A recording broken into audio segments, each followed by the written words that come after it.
Assalamualaikum warahmatullahi wabarakatuh. Waalaikumsalam warahmatullahi wabarakatuh. Bismillahirrahmanirrahim. Alhamdulillahi rabbil alamin. Allahumma salli wa sallim ala sayyidina Muhammadin wa ala alihi wa sahbihi ajma'in, amma ba'du. Fa inna asdaqal hadis kitabullah wa khairal hadi hadi sayyidina Muhammadin sallallahu alaihi wasallam, wa syarrul umuri muhdatsatuha wa kullu muhdatsatin bid'ah wa kullu bid'atin dhalalah wa kullu dhalalatin finnar. Subhanaka la ilma lana illa ma 'allamtana innaka antal alimul hakim. Rabbi shrah li sadri wa yassir li amri wahlul 'uqdatam min lisani yafqahu qawli. Amin. Alhamdulillah, sama-sama telah kita laksanakan kewajiban kita. Salat maghrib dikerjakan secara berjamaah seperti biasa di masjid kita ini. Setiap malam Jumat diisi dengan kajian secara bergantian oleh Kiai Haji Ahmad Dahlan Naim, Kiai Haji Ahmad Aswandi Hamim, dan saya sendiri. Untuk kajian bersama saya, kita membaca kitab Manahijul Imdad Bisarhi Irsyadil Ibad ila Sabilir Rasyad.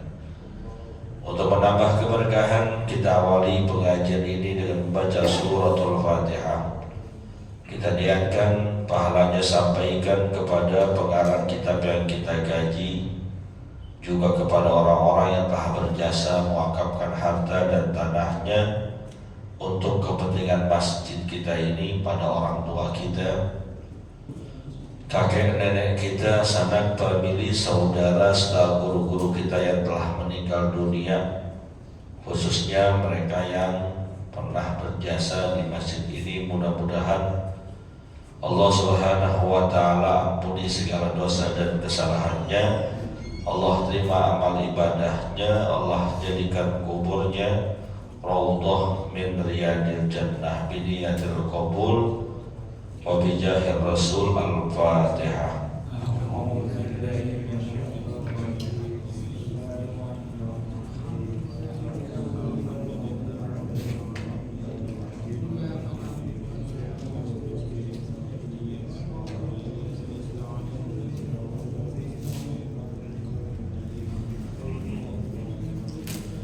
Melanjutkan bacaan kita.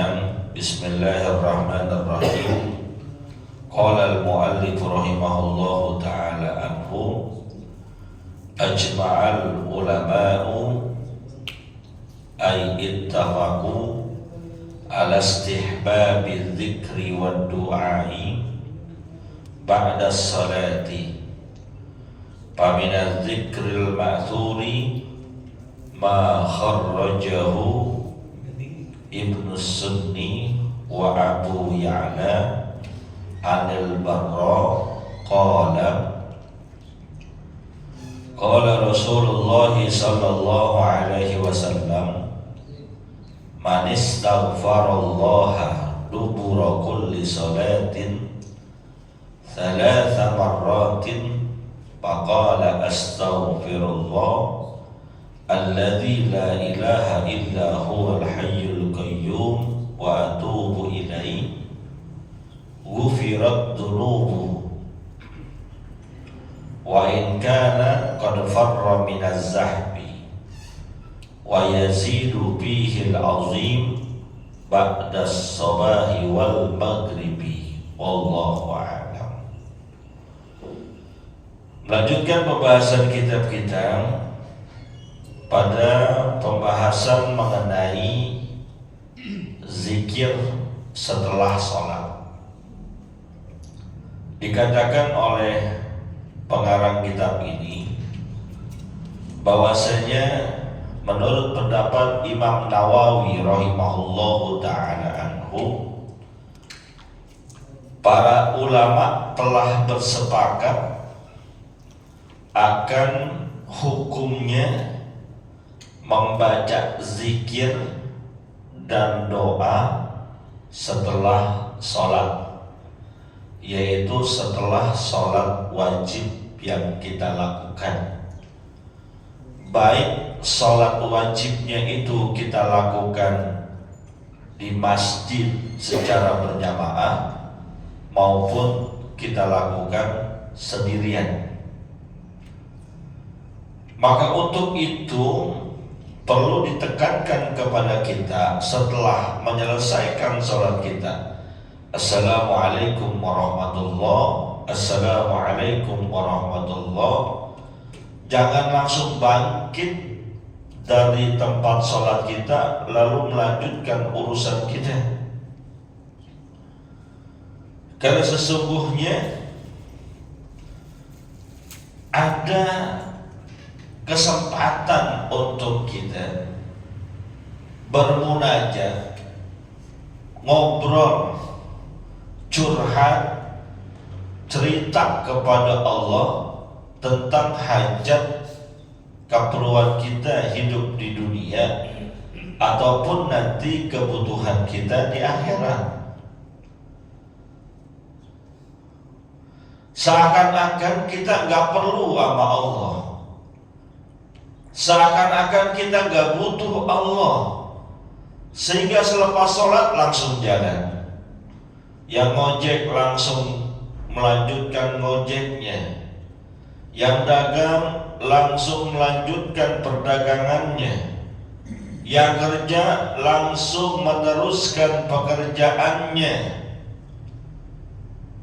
Padahal yang namanya usaha kita untuk mencari maisha, untuk mencari kehidupan, enggak semata-mata mengandalkan tenaga, pundak ataupun otak kita, tapi juga perlu kita menyandarkan urusan ini kepada Allah. Berapa banyak orang yang kerja dari pagi, dari gelap sampai gelap lagi, bahkan dia tinggalkan ibadah salatnya, dia tinggalkan zikir wiridnya, dia tinggalkan munajat doa kepada Allah, tapi kebutuhannya tidak tercukupi. Selalu merasa kurang. Yang ini tercukupi, ternyata ada lagi yang belum. Yang belum ini tercukupi, ada lagi permasalahan kebutuhan yang lain. Maka Allah sediakan waktu untuk kita habis salat, Assalamualaikum, Assalamualaikum, lanjut zikir kepada Allah. Maka dijelaskan oleh pengarang kitab ini, Pamina dzikril ma'thuri ma kharrajahu Ibnu Sunni Abu Ya'la anil Barra. Dan di antara zikir-zikir yang ma'thur, yang berdasarkan riwayat dari baginda Nabi kita Muhammad sallallahu alaihi wasallam, apa yang diriwayatkan oleh Ibnu Sunni dan Abu Ya'la dari Barra bin Azib radhiyallahu taala anhum, bersabda baginda Nabi kita Muhammad sallallahu alaihi wasallam, apa kata beliau, man istaghfarallaha, siapa orang yang beristighfar kepada Allah, dubura kulli salatin, selepas dia ngerjain salat. Salat yang dimaksud adalah salat wajib. Berapa kali? 3 marratin, 3 kali aja, nggak usah banyak-banyak. Assalamualaikum warahmatullahi, Assalamualaikum warahmatullahi. Dia beristighfar kepada Allah 3 kali. Astaghfirullahaladzim, Astaghfirullahaladzim, Astaghfirullahaladzim. Faqala, digambarkan di sini istighfar yang dibaca adalah Astaghfirullah alladzi la ilaha illa huwal hayyul qayyum wa atubu ilaih. Astaghfirullah alladzi la ilaha illa huwal hayyul qayyum wa atubu ilaih. Astaghfirullah alladzi la ilaha illa huwal hayyul qayyum wa atubu ilaih. Selepas sholat yang 5 waktu, bacanya nggak banyak, cuma 3 kali. Yang diminta bukan ratusan, bukan juga ribuan, cukup 3 kali. Berarti kalau sholat wajibnya 5 kali, 3 kali 5 cuma 15 yang diminta, yang dianjurkan. Ini minimal. Kalau mau lebih banyak tentu lebih bagus. Apa kata baginda Rasul? Gufirat dunubuhu, dengan sebab dia beristighfar selepas sholatnya akan diampuni semua dosa-dosanya. Dalam penjelasannya dijelaskan di sini oleh pengarang kitab Manahijul Imdad, termasuk kalau dia melakukan dosa besar, bukan cuma dosa-dosa kecil doang, termasuk kalau dia melakukan dosa besar. Bahkan kata baginda Rasul, wa in kana qad barra minaz zahbi, sekalipun orang tersebut telah lari dari medan pertempuran. Hadirin yang dimuliakan oleh Allah, dalam riwayat yang lain Nabi pernah mengatakan, ijtanibu as-sab'al mubiqat, tinggalkanlah oleh kalian, jauhkanlah oleh kalian perkara 7 dosa yang mencelakakan dan membinasakan. 7 dosa ini adalah 7 dosa besar. Di antaranya yang pertama syirik kepada Allah. Lalu ada dosa-dosa berikutnya.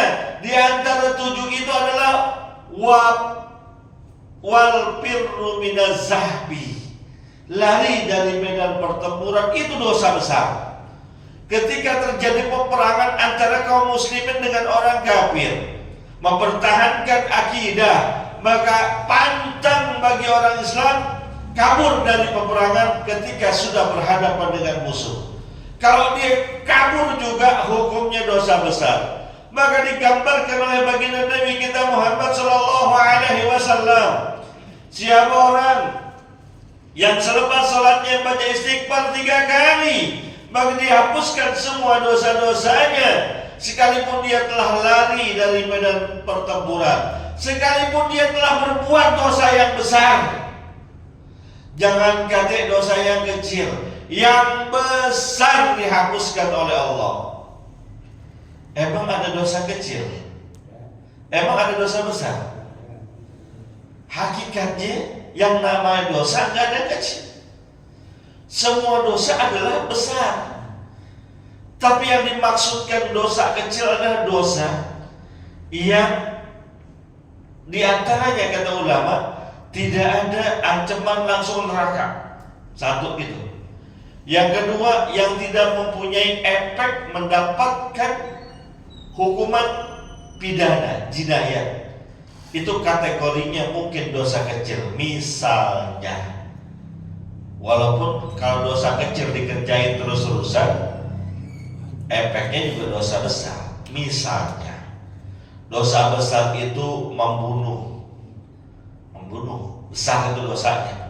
Kenapa? Pertama, ancamannya neraka. Man qatala mu'minan muta'ammidan fajaza'uhu jahannam. Siapa orang yang membunuh seorang muslim dengan sengaja, ancamannya neraka jahanam. Yang kedua, orang yang membunuh itu kena hukum qisas. Kutiba alaikumul qisas bil qatlah.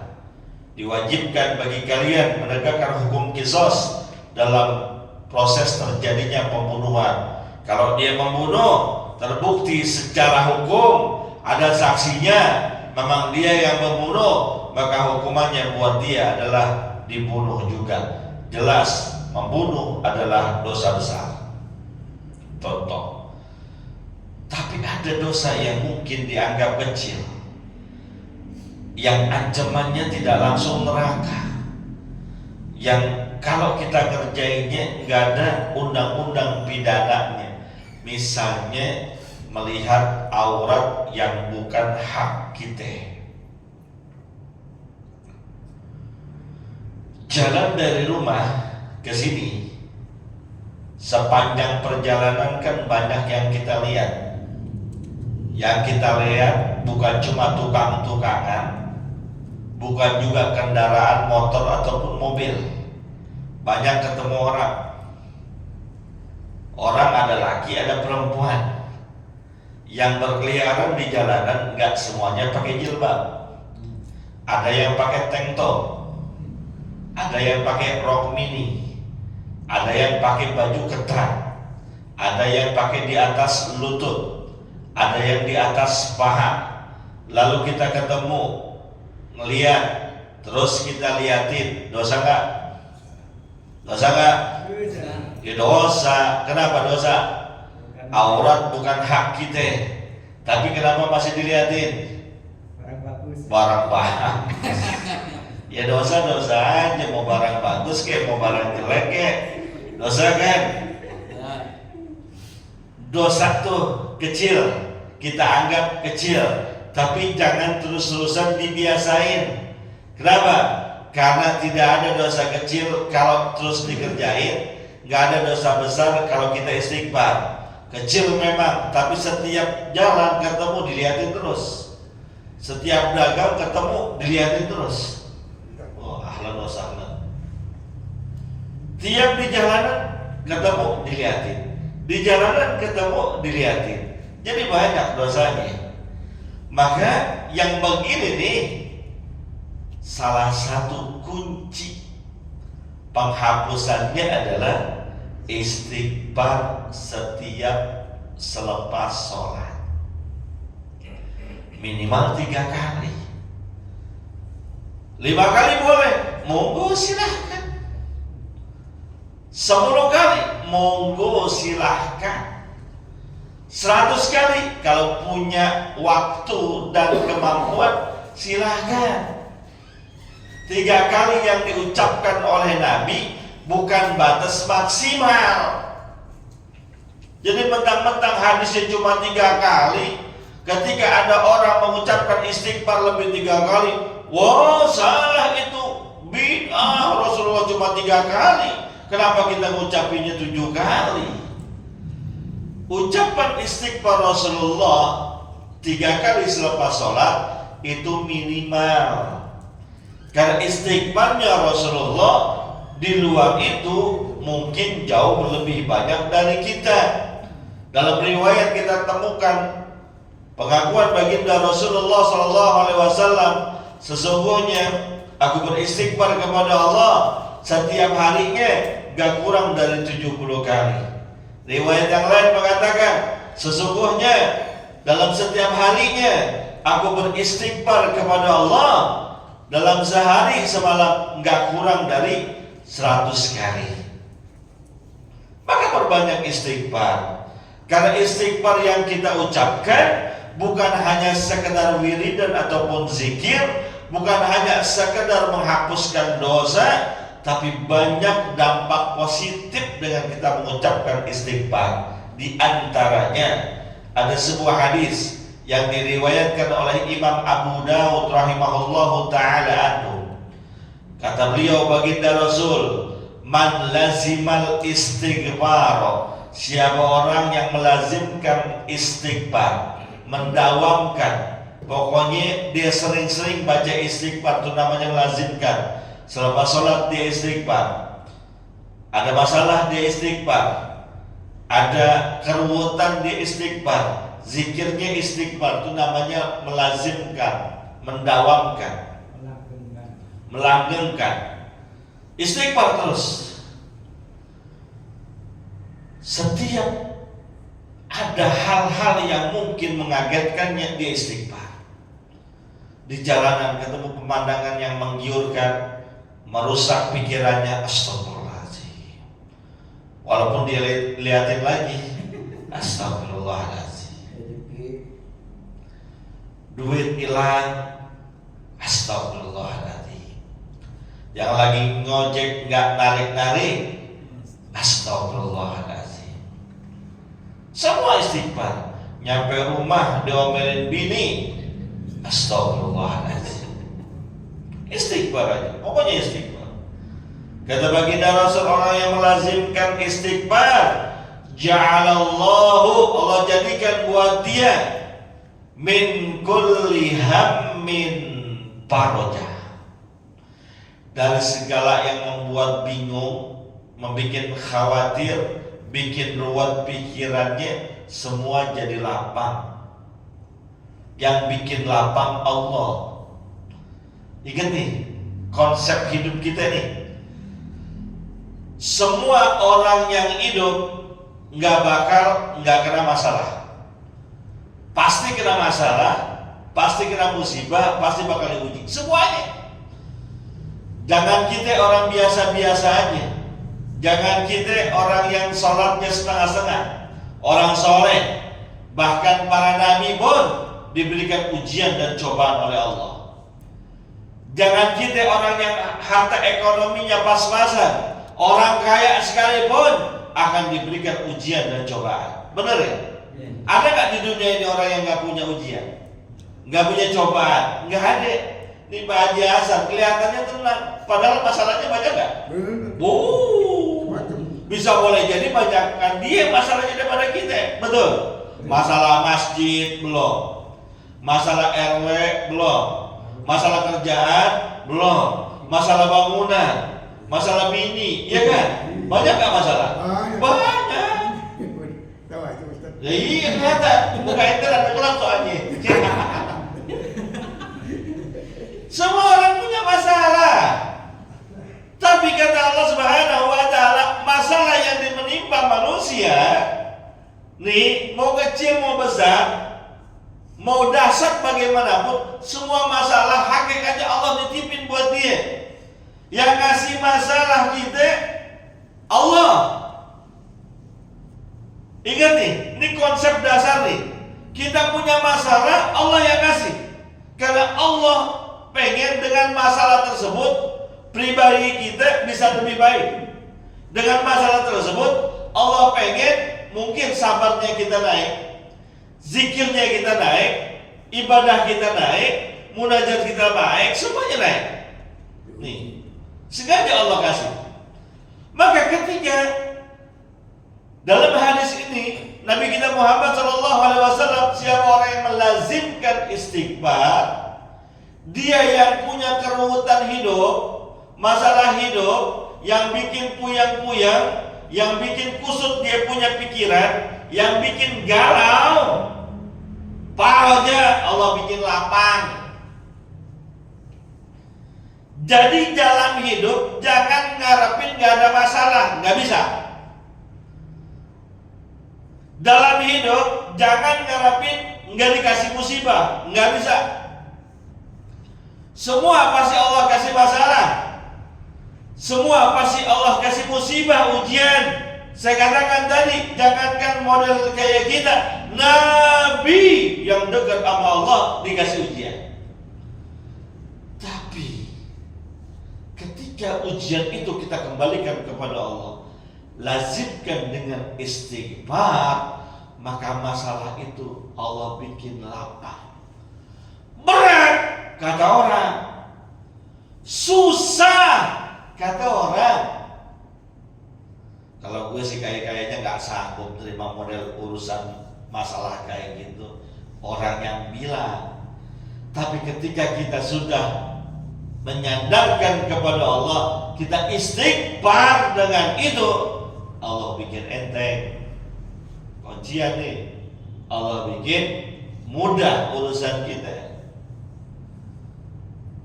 Kerjaan ruwet banget, masalah berat banget, ekonomi sumpah banget. Di kerjaan diomelin atasan, di rumah diomelin bini, kan berat itu ya. Udah istighfar aja udah. Istighfar aja udah. Allah yang bakal bikin lapang. Nabi yang bilang, istighfar. Jangan ngecilin hati istighfar, jangan pernah. Walaupun cuma astagfirullahaladzim alladzi la ilaha illa huwal hayyul qayyum wa atubu ilaih, ja'alallahu min kulli hammin faraja. Dibikin lapang urusan kita, dibikin gampang urusan kita. Satu. Wa min kulli dhiqin makhraja. Allah bikin dari yang sempit-sempit urusan, yang kelihatannya butek, kayaknya nggak ada jalan keluarnya, makhraja, Allah bikin jalan keluar buat dia. Maka ketika punya masalah, pasrah aja sama Allah, deketin Allah, biar Allah yang ngurusin masalah kita. Jangan punya masalah justru jauh dari Allah. Berapa banyak orang zaman sekarang punya masalah, berat masalahnya, tapi justru dia lari kepada yang tidak diridhoi oleh Allah. Punya masalah, lari ke dukun. Punya masalah, lari ke minum-minuman keras. Kalau gue lagi suntuk banget nih, puyeng banget, yuk ke kafe yuk ah. Sono tuh, perempatan Senopati, STM belok kanan. Ada tuh kafe sebelah kiri, Pentos apa namanya, masuknya 350.000.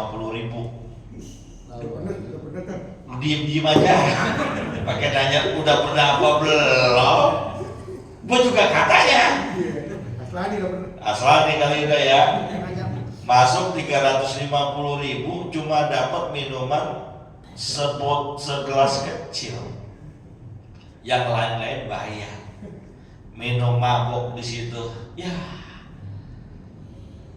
mau ngapain? Iya, lagi mabuk lu gak mikirin masalah. Rapi lu mabuk, masalah makin puyeng. Kembalikan kepada Allah, biar Allah kasih jalan keluarnya. Lihat tuh nih, cerita Nabiullah Musa alaihi salatu wassalam. Ketika dikejar-kejar oleh Fir'aun dan bala tentara juga pasukannya, mau dibunuh, ditangkap, dipenjara, juga disiksa. Lari Nabiullah Musa alaihissalatu wassalam. Larinya sampai ke pinggir lautan. Mentok, mau maju udah gak bisa, dikepung oleh pasukan musuh. Maju lautan, mundur pasukan Fir'aun, taruhannya mati. Tapi ketika itu dia berpasrah kepada Allah Subhanahu wa ta'ala. Dia serahkan urusannya kepada Allah. Allah perintahkan kepada dia, pukulkan tongkatnya ke tengah lautan. Akhirnya lautan terbelah menjadi jalanan buat dia, sehingga bisa jalan keluar. Min kulli dhiqin makhraja. Allah jadikan dari yang sempit urusannya jalan keluar.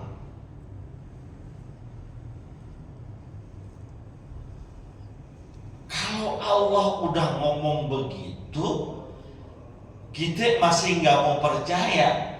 Lalu percayanya mau sama siapa? Satu lagi kita baginda Rasul, orang yang melazimkan istighfar, mudawamahkan istighfar, jadi lalabannya. Wa razaqahu min haitsu la yahtasib. Allah buatkan, Allah jadikan, Allah bagi dia rezeki min haitsu la yahtasib, dari jalur yang dia gak sangka-sangka, dia gak duga-duga. Rezeki kita ini ada yang udah kita perkirain, ada yang kita gak tahu dapat. Yang kita udah perkirain tuh misalnya gajian bagi yang kerja, tiap bulan dapat gaji, itu rezeki yang udah diduga-duga. Ntar tanggal sekian saya dapat gajian 10 juta, udah ketahuan. Atau duit dari kontrakan, punya ruko kontrakan tahunan, tahun ini bulan Oktober kayak masuk nih kontrakan 1 tahun 100 juta.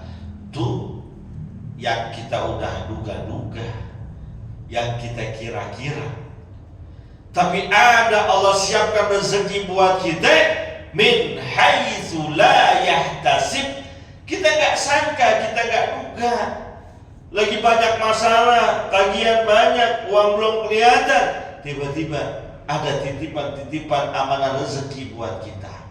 Min haitsu la yahtasib. Siapa sangka kalau lagi duduk-duduk gini kira-kira ada yang datang masuk bawa duit 100 juta. Mungkin apa kagak? Mungkin. Lagi duduk begini nih, lagi ngaji, tahu ada yang masuk bawain duit 100 juta buat kita, mungkin apa kagak? Insyaallah. Insya Allah. Kalau bicara mungkin, itu kan urusan Allah. Tapi jangan ngarep-ngarep banget ya. Daripada ngarep-ngarep banget romannya ini mah. Tapi itulah namanya rezeki min haitsu la yahtasib. Ada rezeki yang Allah siapkan, kita nggak duga, kita nggak sangka. Saya cerita nih, ini saya pengalaman saya, tahadus bin nikmat. Zaman Covid tahu Covid tahun berapa tuh? 2021 ya. Iya antara itu ya. Kan kejadiannya berapa bulan lagi mau Ramadan tuh? Iya kan? Saya ingat banget beberapa bulan lagi mau Ramadan. Mohon maaf nih ya. Orang model kayak saya, ustadz, guru, kiai dan lain sebagainya, kalau Ramadan kan panen. Betul ya? Panen dah udah urusannya. Ceramah tarawih, kuliah subuh, undangan buka puasa. Bab lebaran beres dah tuh. Ya kan? Tiba-tiba Allah kasih datangkan Covid. Boro-boro ceramah tarawih, masjidnya jadi tutup. Betul ya?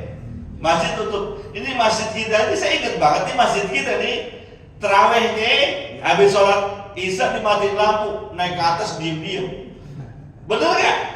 Sholatnya di atas diem-diem gak pakai speaker.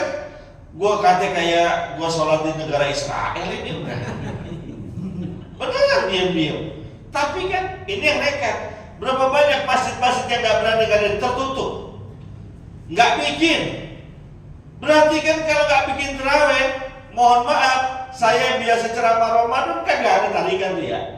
Betul ya? Sepi tuh, tarikan Ramadan sepi. Yang biasa ngadain buka puasa bersama, Masya Allah, biasanya kita kalau Ramadan ada aja yang undang buka puasa bersama tuh ceramah berbuka. Ya, kantor ngadain lain, masjid ngadain lain, hotel ngadain lain. 5 kali aja buka puasa di hotel, beres urusan lebaran itu dah. Tapi kan saat itu Covid, habis dah pendaringan kita. Ceramah tarhib Ramadan kagak, tarawih kagak, kuliah subuh kagak, buka puasa bersama kagak. Kan logika kita, otak kita mengatakan nggak ada dapat rezeki dah. Biasanya kita kipas-kipas, iya kan? Tapi kalau Allah sudah mengatakan ente punya rezeki, tenang aja. Iya benar gak dapat tarikan ceramah tarawih, benar gak dapat tarikan kuliah subuh, benar gak tarikan ceramah buka puasa, tapi Allah sediakan pintu-pintu rezeki yang kita gak duga-duga. Saya ngerasain itu, benar-benar ngerasain. Nah, yang namanya Covid kan tetap kita kudu puasa. Buka kudu yang enak juga, betul ya?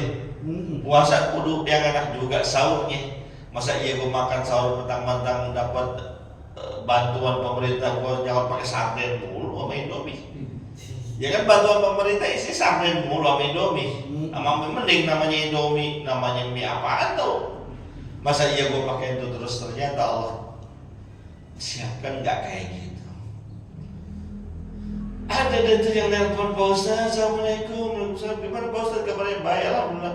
Pak Ustadz, ini ada titipan dari teman-teman. Nih uang sekian juta, tolong Pak Ustadz bagi ke teman-teman yang kurang mampu. Yang sekian juta buat Pak Ustadz. Enak gak tuh gitu?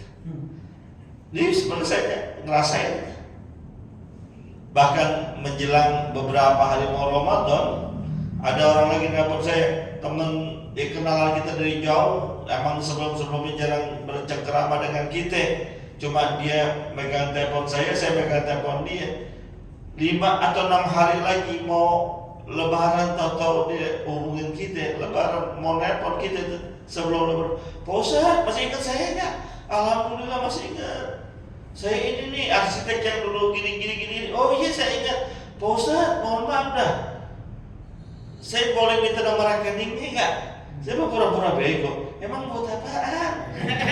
Ya pura-pura bego aja gitu ya. Ya udahlah saya minta dulu dah. Akhirnya nggak lama sering masuk. Pak Ustadz, ini titipan zakat mal dari saya dan teman-teman saya, lebih 10 juta. Buat saya apa buat bagi-bagi? Buat Pak Ustadz. Allahu Akbar. Rezeki nggak diduga-duga. Menjelang Lebaran saya kumpulin tuh duit-duitnya yang di rekening. Kata istri saya, ya banyak juga ya. Banyakan ini ya.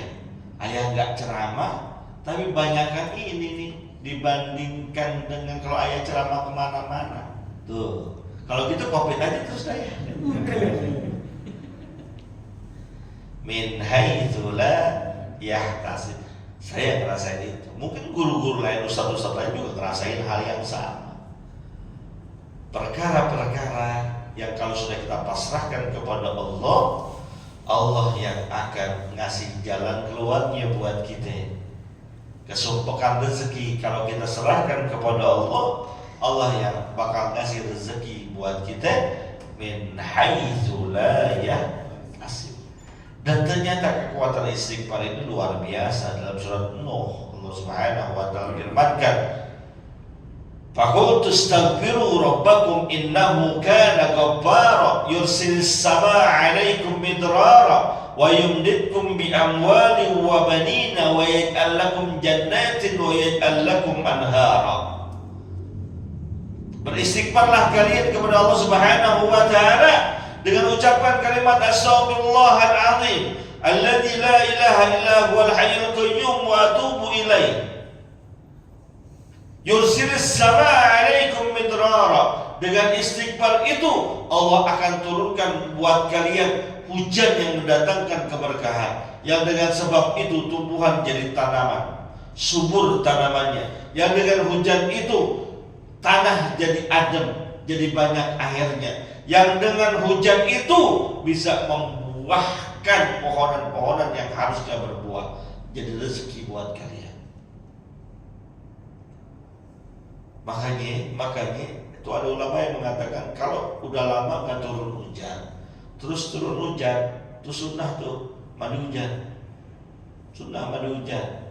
Tapi yang badannya masih kuat-kuatan, nah kalau model kayak saya mandi hujan kayaknya ngambek kayaknya. Yursilis samaa'a 'alaikum midrar wa yumdidkum bi amwalin wa banina.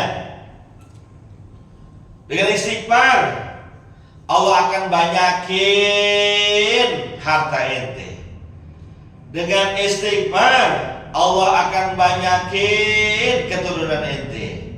Anak, keturunan, harta, itu kan rezeki. Allah yang jamin tuh. Istighfar kita membuat harta kita tambah banyak. Istighfar kita membuat anak kita tambah banyak. Makanya Pak Haji, kalau bininya ngomel-ngomel terus, istighfarin aja. Siapa tahu dengan istighfar kita, istrinya tambah banyak. Istighfar udah. Ya mau ngapain? Ya mohon maaf ya, kalau kita ini laki-laki lawan perempuan, nggak ada menangnya udah, nggak ada menangnya udah, ada aja salahnya. Maka kalau udah begitu udah istighfar aja udah. Ya istighfar aja mau ngapain ya?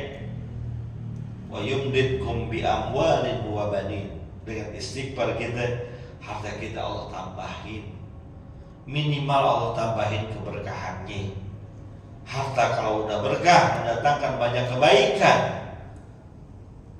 Dan Allah kasih juga anak tambah banyak, tambah juga berkahnya. Anak 3, kalau Allah kasih keberkahan dengan 3 anak itu kan enak. Anaknya taat, soleh, nurut sama orang tuanya. Bukan cuma nurut, inget sama orang tuanya. Orang tua udah kagak kerja, pensiunan, mau lebaran, tuh anak 3-3-nya datang ke rumah kita. Nggak ngapa-ngapain sih, masing-masing cuma bawa duit 10 juta. Anak pertama 10 juta, anak kedua 10 juta, anak ketiga 10 juta. Kan enak itu. Berkah namanya ya. 3 anak 30 juta, mau lebaran 30 juta, kipas-kipas gitu. Betul? Paling bini kita di belakang teriak, tahu gitu anak gua 17. 10 juta, kalau 17 kali 10 juta 170 juta. Itu anak taat, mendatangkan keberkahan. Berapa banyak orang tua zaman sekarang ngeluh anaknya susah dibilangin. Berapa banyak orang tua zaman sekarang ngeluh anaknya jauh sama dirinya. Berapa banyak orang tua zaman sekarang ngeluh anaknya tidak taat terhadap dirinya. Bisa boleh jadi mereka tidak taat kepada kita. Mereka tidak menjadi orang yang soleh, nggak nurut, nggak menyenangkan hati kita karena orang tuanya luput dari istighfar kepada Allah Subhanahu wa Ta'ala. Istighfar, kali dengan istighfar itu anak kita tabiatnya bisa berubah. Wa yaj'al lakum jannatin wa yaj'al lakum anhar. Dengan istighfar yang kalian ucapkan kata Allah Subhanahu wa Ta'ala, turun hujan, jadi subur itu sungai-sungai mengalir, jadi kebun-kebun jadi cakep semua gara-gara hujan. Sebabnya adalah istighfar. Maka kan saya sering katakan, salat istikharah, pernah nggak salat istikharah? Pernah nggak salat istikharah? Istikharah, istisqa. Pernah nggak Pak? Salat istisqa, salat minta hujan. Ketika sudah sekian lama tidak hujan-hujan, dianjurkan untuk salat istisqa. Yang menganjurkan salat istisqa itu seharusnya pemerintah. Nah, sebelum salat istisqa 3 hari sebelumnya diumumin tuh. Misalnya kita mau salat istisqa besok Ahad, maka 3 hari sebelumnya, Sabtu, Jumat, Kamis, diumumin bahwa hari Ahad depan kita akan salat istisqa. Maka perbanyak istighfar tuh, selama 3 hari itu perbanyak istighfar. Tinggalin kemaksiatan. Karena bisa boleh jadi hujan gak turun-turun, itu adalah teguran dari Allah Subhanahu wa Ta'ala karena kita banyak berbuat kemaksiatan. Istighfar, bahkan dianjurkan puasa. Dan ketika hari Ahadnya mau berangkat sholat istisqa dari rumah sampai menuju tempat sholat, perbanyak istighfar. Astagfirullahaladzim, astagfirullahaladzim, astagfirullahaladzim.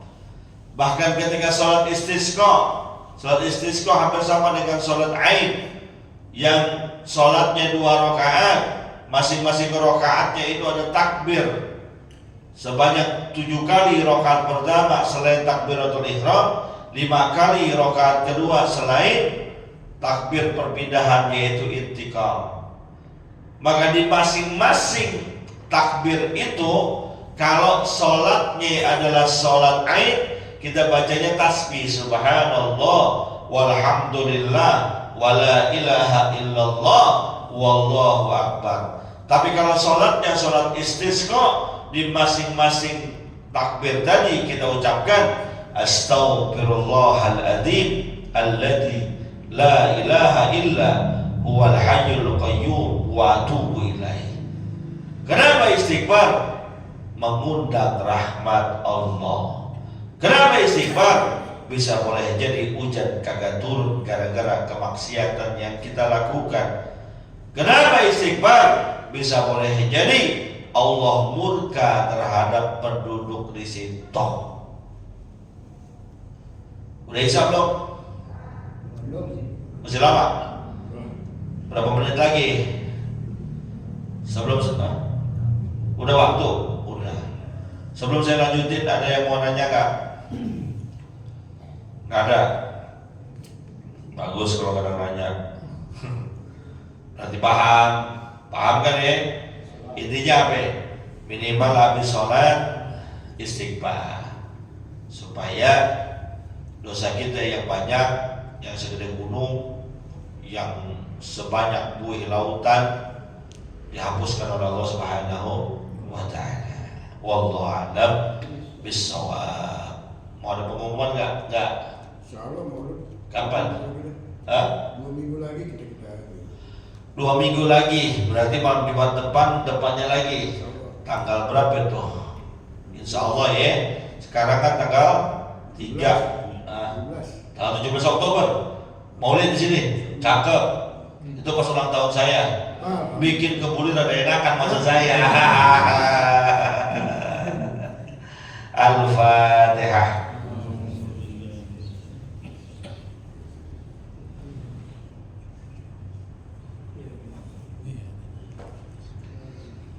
Qala Rasulullah sallallahu alaihi wasallam abdul maqutuhu ana wan nabiyyuna min qabli la ilaha illallah la ilaha illallah la ilaha illallah la ilaha illallah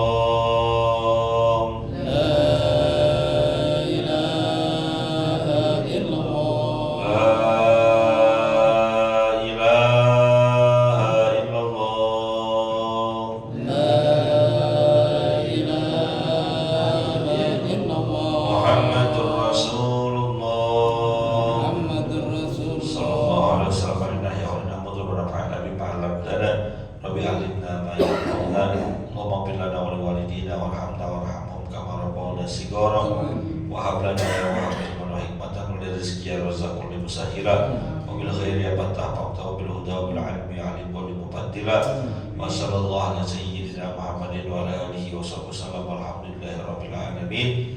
Terima kasih, mohon maaf. Assalamualaikum warahmatullahi wabarakatuh.